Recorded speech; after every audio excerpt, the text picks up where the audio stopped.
Ils ont tout géré, tout de A à Z. Moi, je suis juste sortie de l'hôpital avec mon bébé. C'est tout. Je m'appelle Juliette Leboxo, je suis chargée de coordination internationale chez Diosiasi.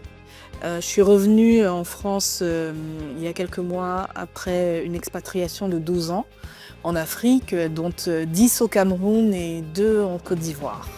J'ai fait mes études ici, à l'université de Caen, où j'ai obtenu un Master 2 en droit des assurances. J'ai été conseiller mutualiste à la LMDE, donc à l'université, ces personnes qui vous sautent dessus quand vous arrivez. Donc ça fait très longtemps que je suis dans le métier, on va dire. Et à la fin des études, comme toujours, il faut faire un stage de fin d'études. Donc j'ai fait un stage chez un assureur au départ. Je suis portée par un sentiment d'utilité. Il faut que je me sente utile dans ce que je fais. Et au cours de mes premières années professionnelles, je me posais beaucoup cette question de ce que je fais, est-ce que c'est utile?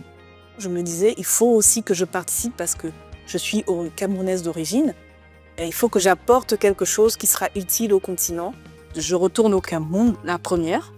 Mon mari, lui, reste ici. Il faut dire que lui travaille dans le BTP, chez un de nos clients d'ailleurs. Et donc lui, il commence son aventure d'expatriation. En tant que couple, moi, je suis rentrée et j'ai toujours été sur ses assurances, à lui.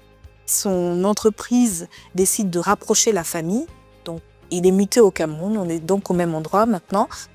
Et je tombe enceinte. Ma première grossesse a été compliquée. Et donc, il fallait accoucher au Cameroun. Et à ce moment-là, je me dis, il faudrait vraiment que je regarde cette affaire d'assurance. Je regarde tout ça. Et je dis à mon mari, on va contacter MSH et puis ils vont nous accompagner pour l'accouchement parce que j'ai confiance en eux. Je ne me pose pas de questions. Et on a fait un mail à une dame qui nous a demandé un devis.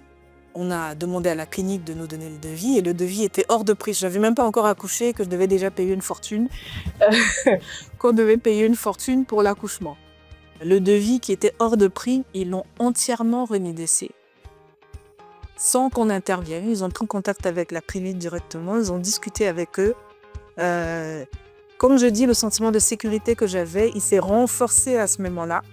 J'ai eu un traitement supérieur à celui auquel j'aurais droit parce que mon assureur est intervenu directement, sans passer par, sans pour autant ni poser la moindre question. Ils ont tout géré, tout de A à Z. Moi, je suis juste sortie de l'hôpital avec mon bébé. C'est tout. Après, j'ai aussi vu un message intervenir sur des événements beaucoup plus graves. Mon voisin, lui, il est tombé d'une échelle un soir, tard, très tard.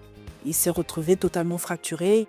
Et là-dessus, il a fallu faire intervenir MSH dans l'urgence, parce que ça, c'est l'urgence absolue, vu que localement, on ne pouvait pas le prendre en charge, on ne pouvait pas le déplacer. Et dans les 3 heures, il était dans un avion. Avant ces 3 heures, ils avaient déjà mis en place tout le protocole, envoyé un médecin spécialisé, toute l'équipe pour le stabiliser sur place, le fixer, le mettre dans des conditions pour être déplacé, parce que vous savez, pour déplacer ce genre de cas, ce n'est pas évident.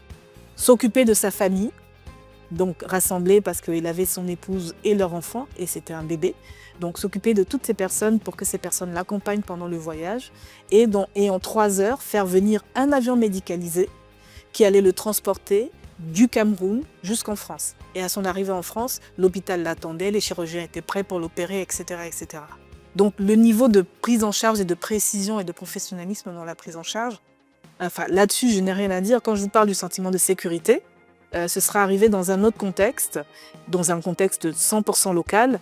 Je pense que je parlerai de mon voisin, même pas je pense, je suis sûre que je parlerai de mon voisin au passé.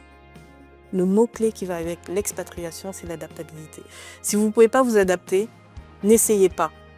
N'essayez pas parce que ça va être très difficile, vous allez détester une aventure qui est d'abord une aventure humaine parce que vous rencontrez d'autres personnes, vous rencontrez une autre culture.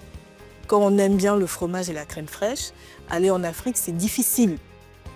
Il n'y en a pas. Il faut apprendre à manger le piment et la tomate. Donc, c'est autre chose. C'est une expérience que je recommande à tout un chacun parce que ça ouvre l'esprit. ça ouvre l'esprit surtout sur la vraie taille du monde.